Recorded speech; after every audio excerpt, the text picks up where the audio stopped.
concept is getting the bag and busting it wide open and doing it again. You understand me? Well, hello there, everybody. I go by the kid Paypa. That's PAYPA_BOY. Do not forget the underscore because I will elbow drop your grandma from the top rope. Thank you. Around here, boom. This is the second logo I did because the first one is a smaller version, which is blue. But the reason being for this is just like a temporary hold up for the sign. What's really behind this is a 60-inch television because I'm a very, very big gamer. I really ball for real. I'm from the era where this shit hatched.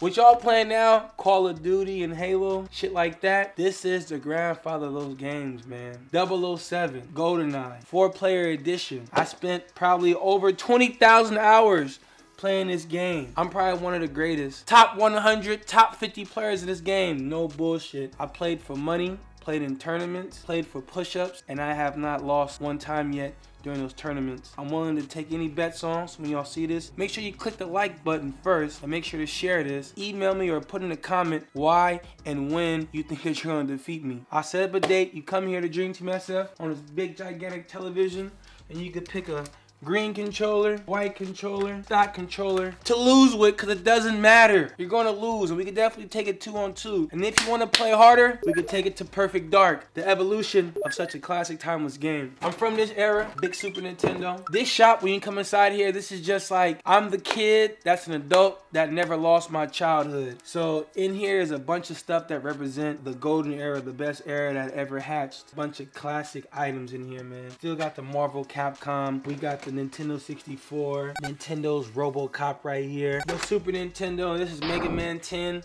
One of the greatest side-scroll games, the Mega Man, where you get to get the super armor suit and just go crazy. You got the classic PlayStation 2, one of the greatest consoles to ever do it. And for those who don't know, and I just saw the Mike Tyson documentary, it's 2 versions. Mike Tyson Punch-Out, which they took off the shelf because he had that rape case. Then you got regular Punch-Out. Mike Tyson is the one that you want to get, a real gem right here. So when you playing this game, make sure you get the Mike Tyson Punch-Out, alright?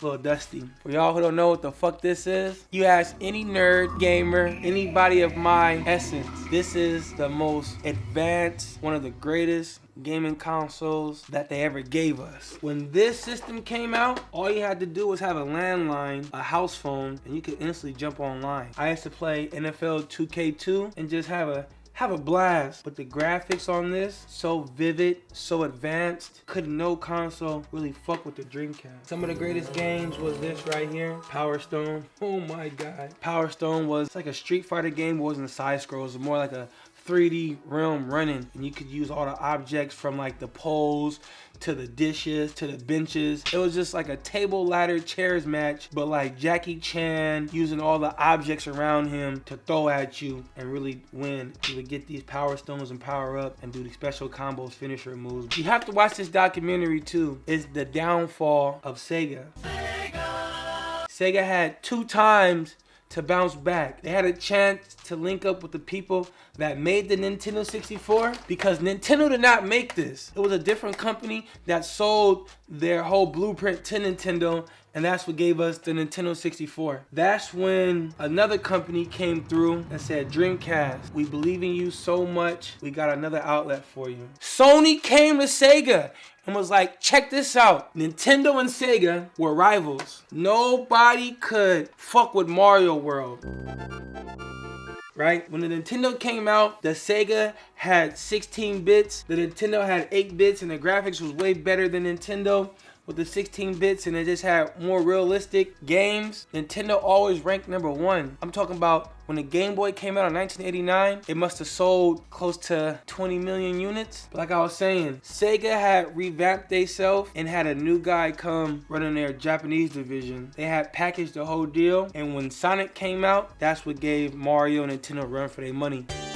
Sonic has boosted the Sega to such a high peak, and it became like the #1 selling console. But they had no follow-up with Sonic. In a documentary, when you watch it, it's called The Downfall of Sega. Really listen to what I'm talking about and understand it more, because I'm just trying to piece it together because I haven't heard it in so long. Fast forward, Sony had came to Sega like, look bruh, we gonna come and fuck with you. We're trying to get into the gaming world. We trying to link up with you. And what did Dreamcast and Sega do? Nah bro, we good, we got this.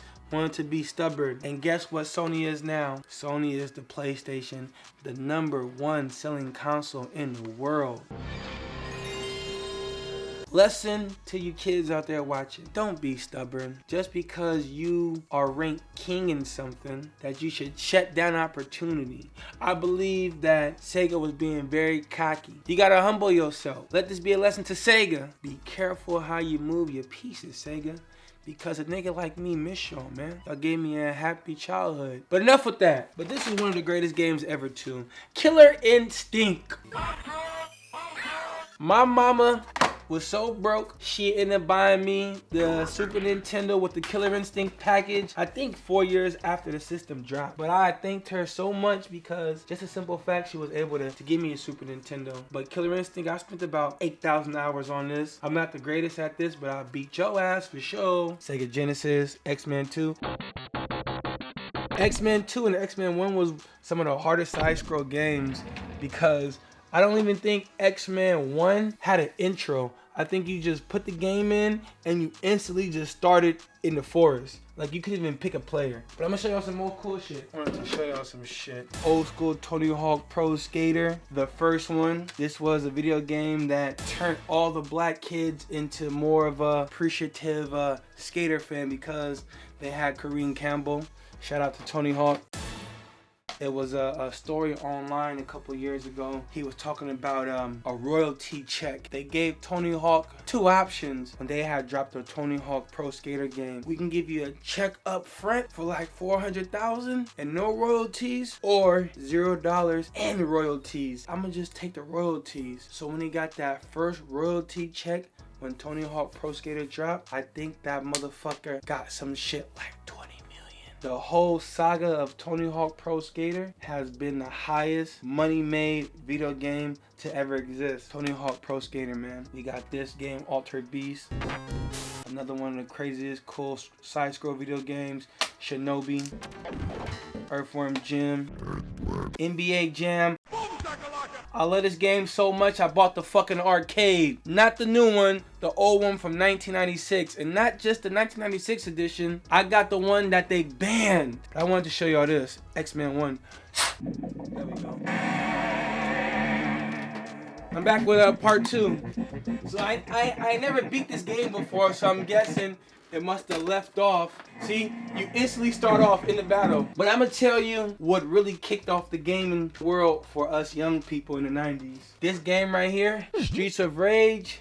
My God. One of the funnest side. It's not even, I guess it's a side scroll game, but you can actually go up and down, so it's not technically a side scroll game. One of the greatest adventure games to ever hit. Man, I'm telling you, dude.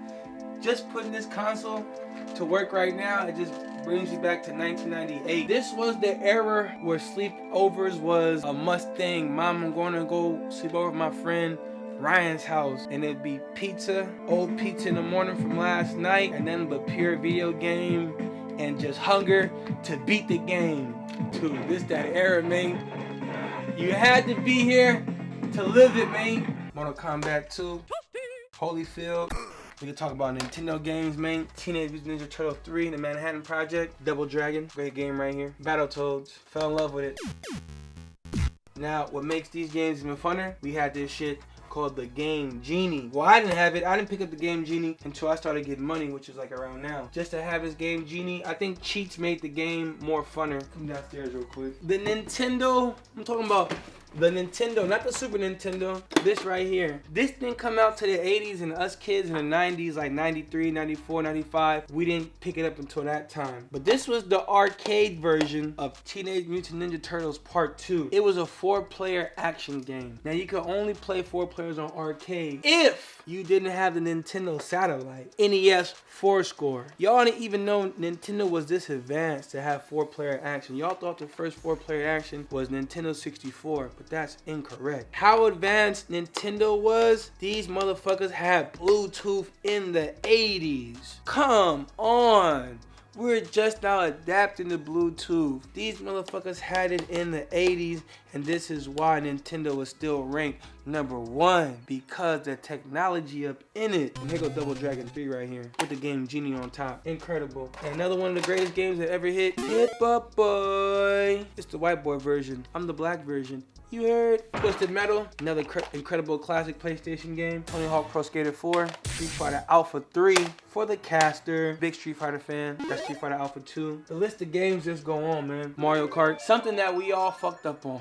Games in this pristine condition are going for like crazy shit like $10,000, dude. So if you got brand new games like this, get them appraised or give them to me, man. Let me sell it for you, man. F-Zero, what really changed the Street Fighter game was this. Super Street Fighter 2 gave us T-Hawk, gave us Cammy, gave us DJ, gave us a Bruce Lee knockoff, which was Philon. He had the fire foot. Like I said, I'm a big Street Fighter fan. Street Fighter Third Strike 3, this Street Fighter Plus. I really ball in Street Fighter, man. But yeah, though, man, this is my shop. This is what I do, man. In the near future, when I decide to revamp this motherfucker, man, y'all gonna understand, man. Dream Team is the greatest shop in the universe.